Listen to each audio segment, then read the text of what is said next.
Hello guys, আসসালামু আলাইকুম। আমি আপনাদের জন্য নিয়ে এলাম আরেকটা ছোট্ট একটা ব্লগ, আর সেটা তোমরা দেখতেই পাবে।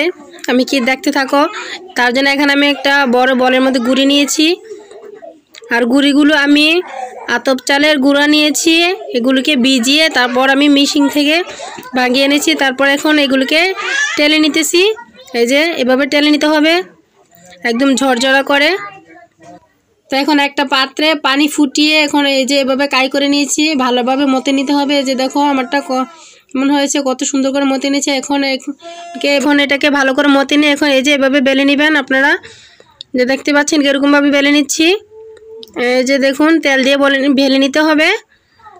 এই যে এরকমভাবে বেলে নিয়ে একটা একটা করে রেখে দিলাম। তারপরে এখন এটাকে কিভাবে বানাবে সেটাও দেখিয়ে দিচ্ছি। যে দেখুন, এভাবে একটা কাগজ নিয়ে এটার উপরে তেল দিয়ে, যে দেখুন কীরকমভাবে তেল নিয়েছি। এটা বাটির মধ্যে তেল নিয়েছি এরকমভাবে দেওয়ার জন্য। তো এখন এটার মধ্যে তেল দিয়ে দিলাম। তো এখন এটা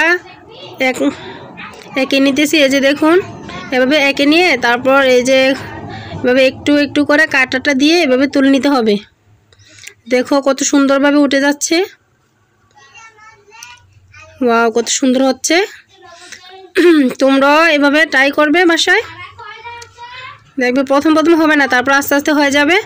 দেখতে পাচ্ছ কত সুন্দর হয়েছে। তারপর আমি এখানে আরেকটা নিয়েছি। এই যে দেখো কত সুন্দর করে বানানো হচ্ছে। ওয়াও, এই যে প্রথমে এইভাবে কাঁটাটা নিয়ে এইভাবে এঁকে নিতে হবে, তারপর এগুলিকে আস্তে আস্তে তুলে নিতে হবে। এই যে দেখো, ওয়াও কত সুন্দর হচ্ছে। অবশ্যই তোমরা বাসায় ট্রাই করবে।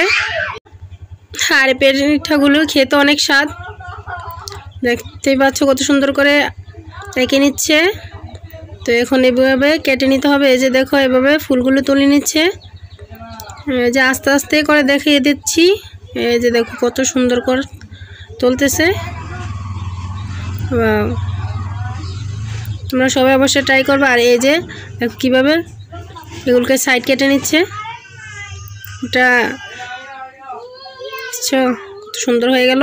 অনেকগুলো পিঠা বানানো হয়েছে। ওগুলোকে লাল লাল করে ভেজে শিরা দিয়ে দিবেন। আর যদি শিরা দিতে না চান তাহলে হালকা করে রেখে পরে আবার ভেজে তারপর শিরার মধ্যে দিবেন। এই যে এভাবে খেতে পারবেন, আবার শিরার দিয়েও খেতে পারবেন। আমি এখন শিরা দেব না, তার জন্য দেখাচ্ছি না। আপনারা একটু পানি, গুড়, তেজপাতা, এলাচ দিয়ে শিরাটা তৈরি করে এটার মধ্যে ভিজিয়ে নেবেন।